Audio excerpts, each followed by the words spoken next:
नमस्कार, हिमाचल दस्तक टीवी में आप सभी का स्वागत है। मैं हूं आपके साथ प्रवीण मुंगटा। व्यवस्था परिवर्तन का आज एक ऐसा उदाहरण आपको बताते हैं कि आप भी ये कहेंगे कि ये तो बहुत पहले हो जाना चाहिए था। सीएम सुखविंदर सिंह सुक्खू हमेशा कुछ हटके करने के लिए जाने जाते हैं। कई बार उनका फिर इसी के चलते कुछ अपने भी विरोध करने लग जाते हैं, लेकिन प्रदेश हित के लिए सीएम कभी पीछे नहीं हटते हैं। जो उन्होंने एक बार मन में सोच लिया वो फिर उसको करके ही रहते हैं, चाहे फिर हल्का विरोध क्यों ना हो। अब प्रदेश सरकार ने एक ऐसा फैसला लिया है जो हटके तो है ही, लेकिन काबिले तारीफ भी है। फैसला कुछ ऐसा है कि न कोई खास न कोई अपना, जिसको भी प्रदेश में शराब के ठेके चाहिए ऑनलाइन ई नीलामी में आइए और अपनी क्षमता अनुसार बोली लगाइए। जो सबसे बड़ी बोली ई नीलामी में होगी ठेका उसी को मिलेगा। ना अब कैश चलेगा ना कुछ और। ये हमारा खास है, ये उसका खास है, ये बिल्कुल नहीं चलेगा। ई ऑक्शन से ठेकों की नीलामी होगी जिसमें कुछ गड़बड़ होने की आशंका बिल्कुल नहीं है। हिमाचल प्रदेश के इतिहास में पहली बार शराब ठेकों और प्रवेश टोल बैरियरों की जो है वो ई नीलामी होने जा रही है।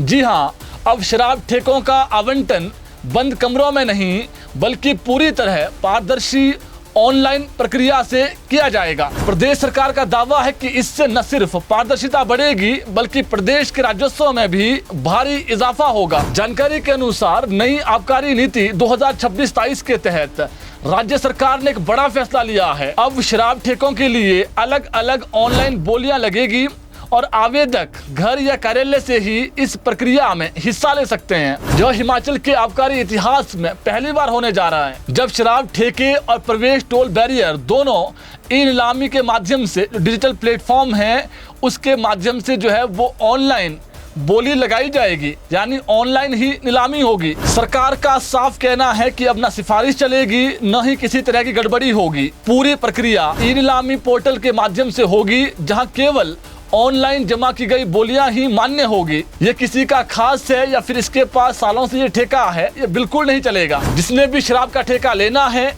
आवेदकों को ई पोर्टल पर अनिवार्य पंजीकरण जो है वो करना होगा और जो डिजिटल सिग्नेचर सर्टिफिकेट है वो भी जरूरी होगा। आबकारी विभाग ने जानकारी और सहायता के लिए कुछ हेल्पलाइन नंबर भी जारी कर दिए हैं ताकि इच्छुक जो बोली जाता है किसी भी तरह की दिक्कत आने पर तुरंत संपर्क कर सकें। व्हाट्सएप नंबर 94-183-31426 और हेल्पलाइन नंबर 017 26 20 426 ये होगा। बाकी विभाग की ओर से ई नीलामी पोर्टल का जो लिंक है वो विभाग की जो आधिकारिक वेबसाइट है www.hptax.gov.in पर उपलब्ध कराया जाएगा। विभाग की ओर से स्पष्ट किया गया है कि ई नीलामी से जुड़ी हर जानकारी, दिशा निर्देश और अपडेट जो आधिकारिक वेबसाइट है उस पर समय समय पर उपलब्ध करवाए जाएंगे ताकि किसी को जो है वो कोई भी परेशानी ना हो। अब आपको सरकार के इस फैसले के फायदे भी बताते हैं। पहला, पूरी प्रक्रिया ऑनलाइन होने से मानवीय जो हस्तक्षेप है वो कम होगा।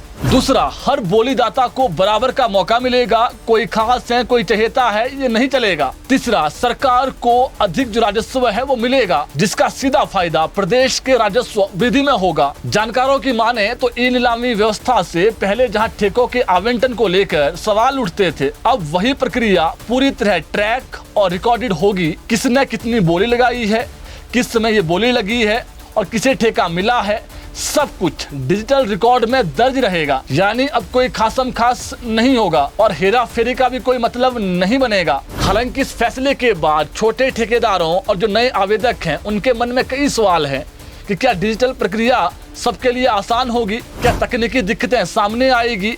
इन्हीं आशंकाओं को दूर करने के लिए आबकारी विभाग ने जो हेल्पलाइन नंबर हैं और जो गाइडलाइंस हैं वो जारी कर दी है। हेल्पलाइन नंबर आपको हमने पहले ही बता दिया है, आप हेल्पलाइन नंबर से भी अधिक जो जानकारी है वो ले सकते हैं। सरकार का मानना है कि डिजिटल सिस्टम से न केवल पारदर्शिता आएगी बल्कि जो राज्य की छवि है वो भी एक ईमानदार और आधुनिक प्रशासन के रूप में उभरेगी। यह फैसला उस दिशा में बड़ा कदम माना जा रहा है कि जहाँ प्रशासन तकनीक के जरिए भ्रष्टाचार पर लगाम कसना चाहता है।